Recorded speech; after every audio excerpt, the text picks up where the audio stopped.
Gold radar में आज हम बात करेंगे 2006 में शुरू हुई जना स्मॉल फाइनेंस बैंक की 4,800 करोड़ रुपए से ज्यादा के मार्केट कैप वाली जना एसएफबी स्मॉल फाइनेंस बैंक है। साथ ही थर्ड पार्टी लाइफ, जनरल और हेल्थ इंश्योरेंस प्रोडक्ट की कॉरपोरेट एजेंट भी है।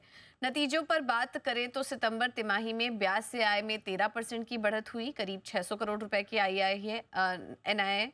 और मुनाफा देखेंगे तो 50% घटकर 100 करोड़ रुपए आया है। वहीं प्रोविजन और एनपीएस भी बढ़े हैं। तो नतीजों के लिए क्या रहे अहम ट्रिगर्स, आगे कैसी रहेगी एसेट क्वालिटी और आगे के लिए क्या आउटलुक है, इन सब पर चर्चा करने के लिए हमारे साथ मौजूद हैं जना एसएफबी के एमडी और CEO Ajay Kanwal ji. Ajay ji, thank you so much आज समय देने के लिए अपना जी बिजनेस को। आपसे समझना चाहेंगे, इस बार के नतीजों में हमने देखा कि ग्रॉस एनपीए और नेट एनपीए में बढ़त देखने को मिली है, जो कि आपने खुद प्रेजेंटेशन में भी ये चीज़ मेंशन की कि वो एमएफआई बुक में अकाउंट्स में कुछ कंसर्न के कारण रही है। तो आने वाले क्वार्टर के लिए हम क्या एक्सपेक्ट करें? क्या यहाँ से ग्रॉस एनपीए नेट एनपीए की चाल में सुधार होगा? पहले सब दर्शकों को मेरा नमस्कार। Happy to be on Zee Business. So first is हमने 267 करोड़ का पैट दिया है। जैसे आपने अभी बताया, ग्रॉस एनपीए 2.86, नेट एनपीए 0.98 और PCR is 67 point some percent. Essentially stress है माइक्रो फाइनेंस सेगमेंट में, पूरे इंडस्ट्री में है। हमारी ये ज़्यादा बड़ी बुक नहीं, एज ऑफ सितंबर हमारा सिक्योर्ड बुक 65% है।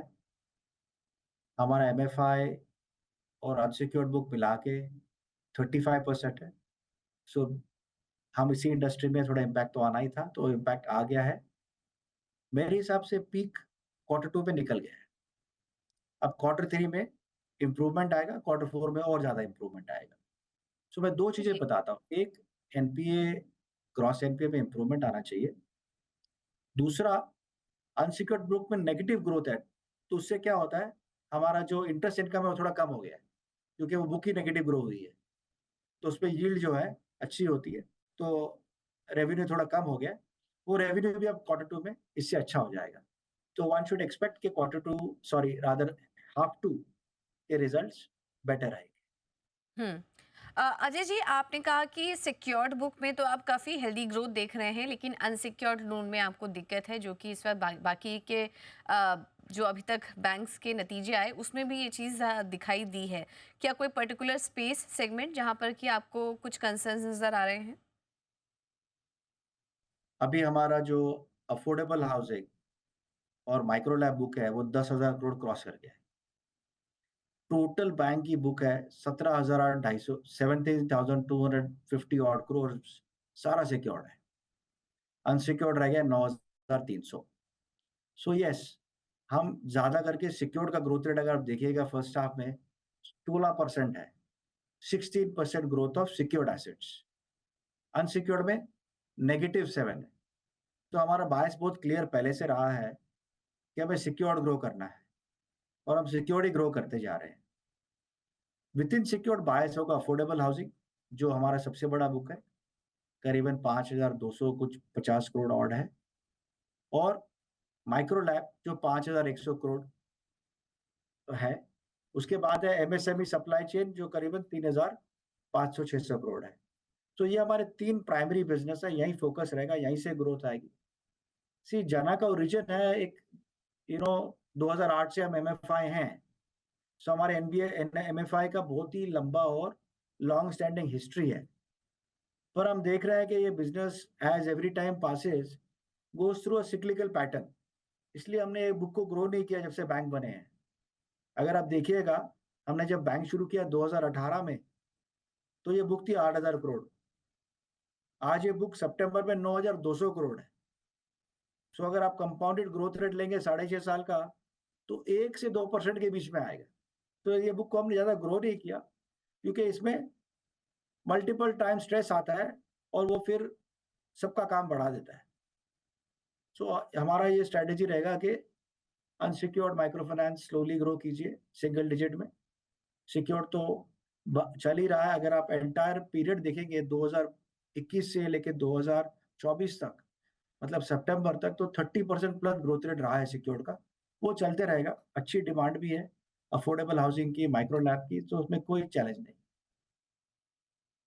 जी, बिल्कुल अजय जी, जैसा कि हम समझ पा रहे हैं कि आपकी स्ट्रैटेजी आने वाले समय में यही रहेगी कि आप सिक्योर्ड बुक पे ज़्यादा फ़ोकस करेंगे बजाए कि अनसिक्योर्ड बुक में को ग्रो करने में। तो इससे हम ये समझना चाह रहे हैं कि अब आने वाले समय में फिर आप लोन ग्रोथ कैसी देख रहे हैं और लोन मिक्स कैसा रहेगा आने वाले क्वार्टर में आपका? सो देखिए, मैंने बताया 16% फर्स्ट हाफ में एसेट ग्रोथ है सिक्योर्ड का।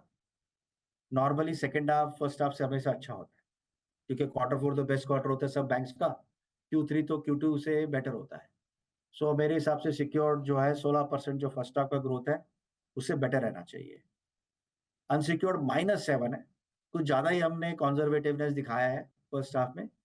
तो मुझे लगता है अनसिक्योर्ड चाहे ज़्यादा ग्रो ना करे, पर नेगेटिव तो बिल्कुल नहीं होगा सेकंड हाफ में, हल्का सा ग्रोथ आएगा, शायद 2% आए, 4% आए। हमने ओवरऑल गाइडेंस दिया है कि asset book will grow 20%। First half में 7% है, तो अब 13% बाकी है। हम काफ़ी कॉन्फिडेंट हैं कि हमें 20% एसेट बुक ग्रोथ ज़रूर दे देंगे।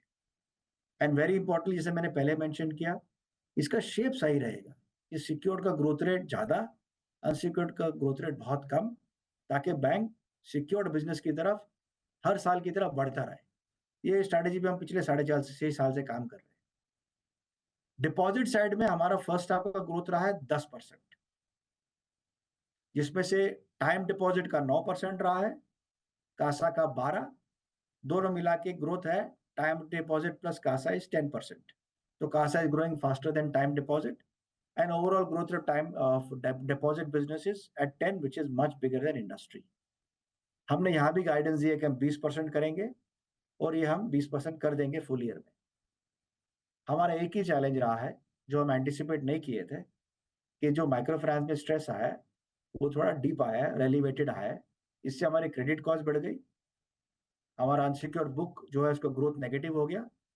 ग्रोथ नेगेटिव होने से इनकम कम हो गई, थोड़ा इंटरेस्ट इन सस्पेंस चला गया, थोड़ी क्रेडिट कॉस्ट बढ़ गई। सो थोड़ा प्रॉफिट पे इम्पैक्ट आ गया है फर्स्ट हाफ का। सेकंड हाफ में से काफ़ी सब इसमें से रिकवर कर लेंगे। So I think second half will be much stronger and better, but very important, और ये सबके लिए सबसे ज़रूरी बात है, हमने कोई शॉर्ट टर्म प्रॉफिट मेंटेन करने के लिए ऐसा कोई रॉन्ग स्ट्रैटेजिक कॉल नहीं लिया। हम चाहते थे तो फर्स्ट हाफ में भी अनसिक्योर्ड ग्रो कर सकते थे, बट एनवायरनमेंट क्लियर नहीं है, तो बेटर है कि कॉशियस रहिए। पहले समझ लीजिए क्या हो रहा है, एक क्वार्टर बाद भी प्रॉफिट बन जाएगा तो कोई बुरी बात नहीं है, पर अगर हमने गलत डिसीजन ले लिया हो, तो अगला पूरा साल खराब हो सकता था। अजय जी, आपके नतीजों के बारे में थोड़ा समझा हमने, लेकिन आपके कारोबार के बारे में अगर बात करें तो आपका कुछ एक्सपोज़र गोल्ड लोन में भी है, ज़्यादा नहीं, लेकिन थोड़ा बहुत आपका एक्सपोज़र वहाँ पर भी है और आरबीआई ने हाल-फिलहाल में गोल्ड लोन से जुड़ी कुछ दिक्कतें भी हाइलाइट्स की थी। तो थोड़ा समझना चाहेंगे आपसे कि अभी फ़िलहाल कितना एक्सपोज़र है और कैसे सुपरवाइज़ कर रहे हैं आप इस पोर्टफोलियो को? सो गोल्ड लोन हमारा सबसे फास्टेस्ट ग्रोइंग बिजनेस रहा है, छोटा बिजनेस है, बट फिर भी फास्टेस्ट ग्रोइंग बिजनेस है। हमने करीबन कितने गोल्ड लोन में जस्ट चेक कर रहा था, हमने करीब फर्स्ट हाफ में 60% प्लस ग्रोथ आया है गोल्ड में। छोटी सी बुक है पर 485 करोड़ की बुक है। हमारा रीजन ऑफ ग्रोथ मैं बता देता हूँ। सी हम जब ये affordable housing, micro lab, MSME, MFI business, two wheeler business करते हैं, हम इन्हीं कस्टमर्स को एनकरेज करते हैं कि वो हमारे गोल्ड लोन ले लें। अब क्योंकि हमारे ये एंकर बैंकिंग प्रोग्राम अच्छे से चल रहे हैं। एंकर बैंकिंग मतलब टू व्हीलर कस्टमर को गोल्ड एनकरेज करना, गोल्ड कस्टमर को हाउसिंग एनकरेज करना, हाउसिंग लोन कस्टमर को टू व्हीलर एनकरेज करना। हम चाहते हैं कि जो हमारे कस्टमर है वो बैंक को बैंक की तरह यूज़ करें, मल्टी प्रोडक्ट यूज़ करें। ये अच्छे से चल रहा है। इस वजह से हमारा गोल्ड लोन अच्छा बढ़ गया। 60% प्लस ग्रोथ रेट है फर्स्ट हाफ में, और छोटी बुक है, so sometimes these are more flattering numbers than they need to be. पर मुझे लगता है हमारा गोल्ड लोन अच्छे से बढ़ेगा। Properly controlled gold loan book है। सो कोई बिल्कुल ज़र्रा-सा भी इश्यू नहीं दिख रहा हमें, चाहे वो वैल्यूएशन हो, प्रोसेस हो, कस्टमर एक्सपीरियंस हो, कस्टमर सर्विस हो, कस्टमर प्राइसिंग हो, ट्रांसपेरेंसी हो। एक भी हमारे पास इश्यू ऐसा नहीं है जो हमें वरी कर रहा है, इसलिए हम उसको ग्रो कर रहे हैं, और ये ग्रोथ गोल्ड लोन की चलती रहेगी। पर I want to just tell the viewers के हमारा जो ग्रोथ है, बुक छोटी है तो ग्रोथ रेट ज़्यादा अच्छा लगता है। बिल्कुल। तो अच्छा ग्रो कर रहे हैं इनका गोल्ड लोन पोर्टफोलियो भी, और इसमें यहाँ पर फोकस भी रहेगा। सर आपसे बात करके समझ में आ रहा है कि आप काफ़ी एक टाइट रोप पर चल रहे हैं अगर कह सके तो, क्योंकि ना आप अपने लोन बुक को लेकर कोई रिस्क लेना चाह रहे हैं, एसेट क्वालिटी से भी कॉम्प्रोमाइज़ नहीं करना चाह रहे हैं। क्या हम ये कह सकते हैं कि आने वाले समय के लिए आप अपने आप को प्रिपेयर कर रहे हैं यूनिवर्सल बैंक लाइसेंस के लिए, क्योंकि हाल फिलहाल में आरबीआई का डायरेक्टिव भी आया स्मॉल फाइनेंस बैंक को लेकर, तो क्या उसकी तैयारी है आपकी? So one of the key reason हम नेट एनपीए बिलो 1 रखते हैं, क्योंकि one of the conditions of universal bank is net NPA has to be less than 1% for 2 years. अब पिछले साल तो हमारा 0.5 था ही, इसलिए हम इस साल अभी तक 1% के नीचे रख रहे हैं, और वो हम 1% के नीचे ज़रूर रखेंगे ये साल होने तक। हमारी पूरी कोशिश है और कॉन्फिडेंस हम रख पाएँगे।